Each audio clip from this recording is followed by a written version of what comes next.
And I was like, yo, that's white privilege in a way I just can't prove yet. I'm Floyd Mayweather, and I partner with Heart Radio for the show.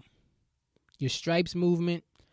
I'm sorry, I can't do that to a black man during Black History Month. It's Black History Month. So shout out to all the blacks, my fellow blacks. If you are not black, I'm gonna have to say that shout out to next month. I'm sorry, there's nothing I can really do about it. I was thinking a lot about Black History Month. I was thinking a lot about like black history and how, I mean, it's been tough for it to be black in history. It's not been a good few years, I would say. The last, I don't know, 400 or 500 years have not been great to be black, specifically in this country, but in other countries too, even in Africa. Them niggas, white people fuck shit up. So even in Africa, it's not necessarily great to be black. That's crazy. The place where they make black people, even there, you can't count on it being a great place to just be black. But what you gonna do? Being black is so crazy because like you can't do anything when you black. Like there's nothing that you can like really get away with. You can't go to the suburbs. You can't storm the Capitol. You saw that the one black dude one of the black dudes that had stormed the Capitol had got indicted and mad at them other motherfuckers didn't get indicted. And it's like, yo, on one hand, like, yo, you was a traitor to this country and you was fucking with Trump, so we ain't really fucking with you on that level. But it's also like, yo, it's Black History Month. Throw my man a bone, bro. Like, I mean, he's not my man's, but still.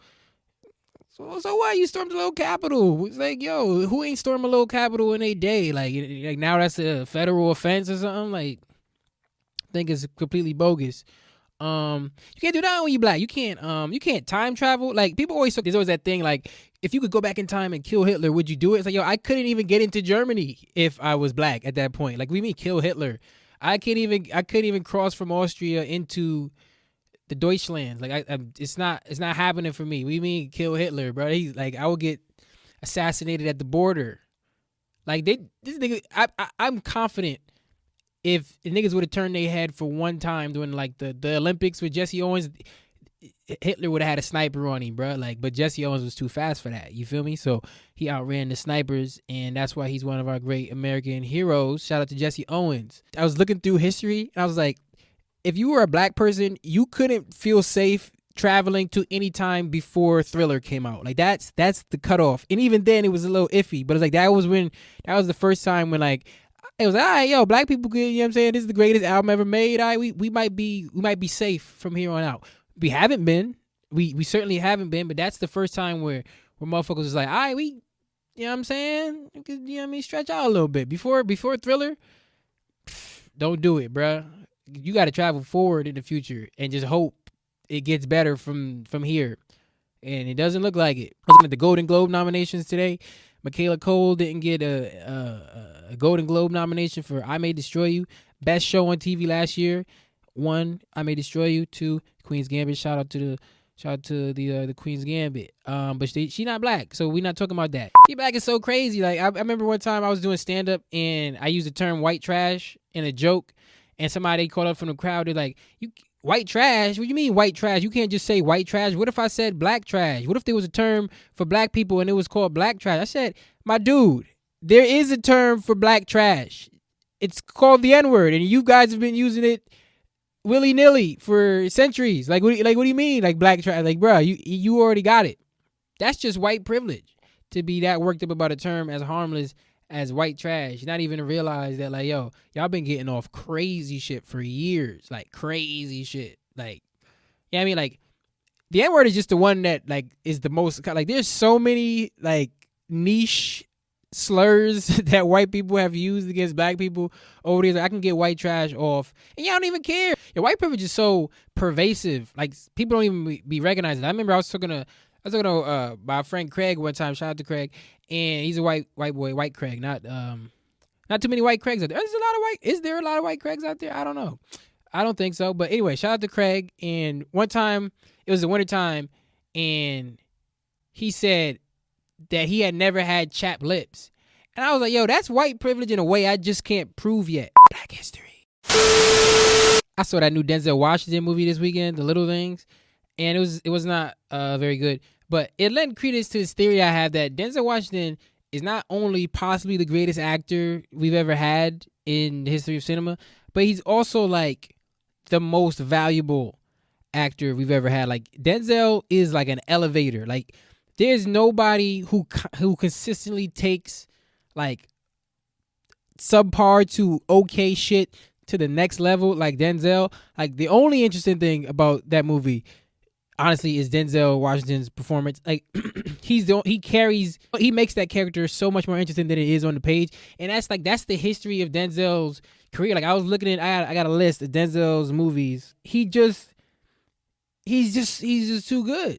He's like, you know how they say like if LeBron is on a team, it can only be so bad. That's Denzel is that for movies. Denzel just be elevating shit. Like he's obviously had great movies in his career and great roles to go along with those great movies, but like a lot of times he's be elevating shit. But like some of the great movies, obviously you got like Malcolm X, an incredible movie, one of the all-time great acting performances in the history of cinema. Like and possibly the most egregious snub in the history of the Oscars. Like if Denzel Washington is not good enough to win for that role, who is good enough to win for anything? Like he plays like 4 characters in that movie in the sense that like the evolution from Malcolm Little to Detroit Red to Malcolm X, and even once he is Malcolm X is like evolved so much from the time he becomes famous to the time he dies. Like it's like four or five different people that he plays, and he plays them all perfectly. So charming, amazing.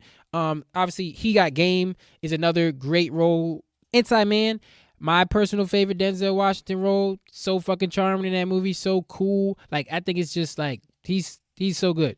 Fences, Philadelphia, Crimson Tide. But other than that, it's mostly Denzel elevating shit from like bad to watchable or from pretty good to damn near great. Like Glory, that's not a good movie. Glory's not a good movie. Denzel Washington is amazing in that movie. Wins an Academy Award. It's not a good movie.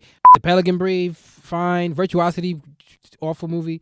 The Hurricane is like a pretty standard ass movie, but Denzel is very good in it.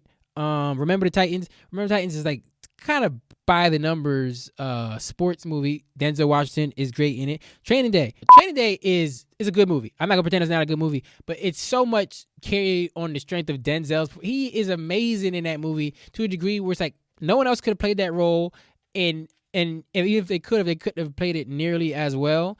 And he just he makes that movie memorable. Like most of the stuff that you remember about that movie is Denzel Washington. It's not about like it's not an incredible story or whatever. No disrespect to Antoine Fuqua. Ethan Hawke is very good in that movie too, but he's up against one of the most iconic roles of the 21st century. John Q, fine movie. It's Denzel that really takes it to another. Man on Fire is a movie that a lot of people love. Not a great movie. The Book of Eli. Who would watch that movie if Denzel Washington wasn't in it? Nobody would. What the fuck is that movie even about? What is The Book of Eli? What does it represent? What is that movie? Like he's blind but he could read and he had a book. And is it ironic because the blind guy had a book? Like what the fuck? No. Flight, solid movie. Incredible performance from Denzel. The Equalizer 2, Two Guns, Four Guns, the sequel to Two Guns that hasn't come out or even been announced, but I'm just saying that would be a decent movie. Decent title for that movie would be Four Guns because it's 2 guns and it's multiplied by 2, and it would be the second in the series. So 2 times 2 is 4, and the name of the movie is Two Guns. So you do the math on that. He's just too good, and it's a shame because I think he's as good as an actor as like someone like Daniel Day-Lewis, who's held up as like that the top tier actor, like maybe the greatest actor we've had. And the only reason he don't get looked at like that is because he don't got the like the prestige roles in the same way. Like when Daniel Day-Lewis gets up out of his fucking coffin or wherever he stays before he gets into his method acting shit, he's coming up and he's working with the fucking dumb niggas. He's working with them niggas. He's working with Spielberg. He's working with Martin Scorsese. He's working with motherfucking Paul Thomas Anderson. This nigga Denzel be working with some journeyman ass niggas. Cause you take Spike Lee out of the equation and Antoine Fuqua, Denzel don't really be working with like dumb niggas like that. Denzel's supposed to do The Tragedy of Macbeth. I think it's coming out this year or next year with Joel Coen of the Coen brothers? What if he was working with niggas like the Coen brothers? Like, what if black people got roles written for them by the Coen brothers and Paul Thomas Anderson and Tarantino's and shit on, like, consistently? We would be put in that top tier. Like, Denzel's that nigga. Show some respect. It's Black History Month. I love you, Denzel. Thanks for checking out the show. As always, we'll be back next week, whether you like it or not. You did this to yourselves by watching the first episode. Now I have to do this until I die. So prepare yourselves for that. Not my death, but me doing it until my death. I mean, prepare yourself for my death too. You know what I mean? You don't want to you don't want to be shocked by it. You know what I mean? Get ready. You know what I mean? Get your flower orders in. Get your, you know what I mean? Get your, you know what I mean? Kind of start kind of like collecting some of my favorite tweets that you've seen over the years. Some of the favorite stories that we've had. Some of the memories that we've shared. So that way, when I die, you can just have them, queue them up in your fucking Twitter and your Instagram, so that you could just have it scheduled. So when as soon as you hear that I die, boom, post that picture of me and you. Post that story about the time when we did that crazy thing, and it was crazy, I assure you. I love you. I don't remember asking you a goddamn thing.